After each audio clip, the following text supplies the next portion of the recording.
While marijuana was once grouped with the most dangerous and addictive substances under United States law, changing social attitudes, medical research, and recent political shifts, including HHS and DEA reclassification of marijuana from Schedule 1 to Schedule 3, suggest a full reversal of nearly a century of prohibition is underway. The reclassifying of a substance is a big deal. Currently, Schedule 1 contains only 4 drugs: heroin, LSD, lysergic acid diethylamide, marijuana, and ecstasy, MDMA, methyl N-deoxymethamphetamine. The early criminalization began in the 1930s with Harry Anslinger, the first commissioner of the Federal Bureau of Narcotics at the time, and how his personal and political motives helped make hemp and marijuana illegal. It was taxed in 1937, and tax stamps are readily available on eBay for a few dollars. Anslinger and 3 other delegates to the Geneva Convention signed the Geneva Limitation Convention in 1931. This placed international limits on the manufacture of heroin, morphine, and cocaine, and limited their distribution. It also required offices for national drug control in each country. The movie Reefer Madness refers to jazz musicians who took one hit of marijuana, or a reefer, and went and raped white women. They went mad. This racialized propaganda fueled the move towards criminalization. Anslinger's campaign against marijuana was less about public health and more about social control and personal influence, resulting in laws that conflated industrial hemp with psychoactive cannabis.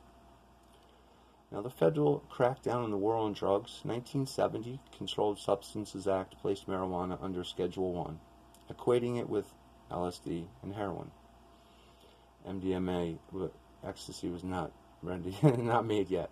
Nixon's war on drugs in 1971, he declared drug use a national threat, so a war on drugs. Ronald Reagan, actor turned president, mimicked this. He intensified the penalties and enforcement, increasing incarceration rates for drug-related offenses. Now, the social and racial implications of these policies, how enforcement disproportionately targeted minority communities, is clear and plain and simple. Now, the rise of medical marijuana did not occur until 1996 in one state, California. They introduced Proposition 215. It was the first state law allowing medical use, contradicting federal prohibition. It represented a shift in cultural norms, sociology class, from seeing marijuana as purely harmful to viewing it as a potential medicine. This state-level movement expanded. By 2014, 23 states and the District of Columbia have legalized medical marijuana. And there's a continuing conflict between state and federal law, very apparent in banking. Now, the flip-flop, the reclassification, it started August 29, 2023. The Department of Health and Human Services, HHS, mentioned earlier, recommended to the Drug Enforcement Agency, DEA, mentioned earlier, that marijuana be rescheduled from Schedule 1 to Schedule 3 under the Controlled Substances Act, CSA. This recommendation is based on the Food and Drug Administration's review of marijuana as requested by President Biden in 2022, and related findings that are not currently available to the public. The DEA has testified in response to questioning at congressional hearing in 2020 that it is bound by whatever the FDA says.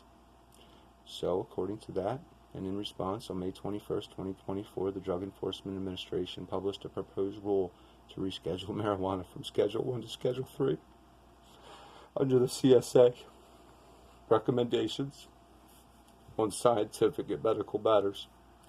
And if passed as prologue, it could be likely DEA will reschedule medical marijuana according to HHS recommendation. Now, President Biden and Trump, of course, is going to be the one to sign it. Recent move to reclassify marijuana from Schedule 1 to Schedule 3, putting it in the same categories as drugs that have accepted medical use, but still carry risk. Now, this change could reshape federal policy on medical research, criminal justice reform, state legislation efforts, and taxation and regulation. Pennsylvania has had its struggles. Now, lo and behold, the Thomas R. Klein School of Law at Drexel University, Philadelphia, Pennsylvania says, while cannabis, marijuana, remains a Schedule I drug under U.S. federal law, state law on cannabis is rapidly changing. Pennsylvania recently, they had a failed attempt at legislature to pass recreational marijuana, despite our governor. Big ups to Josh Shapiro, governor, much support, much respect. The bipartisan support was overwhelming. However, it collapsed. It's possibly due to political gridlock, differing world perspectives, or concerns over economic impact. Which economic impact is interesting. U.S. marijuana policies come full circle from an era of hysteria and overcriminalization to one of cautious acceptance and reform. Could mean so much for our future generations.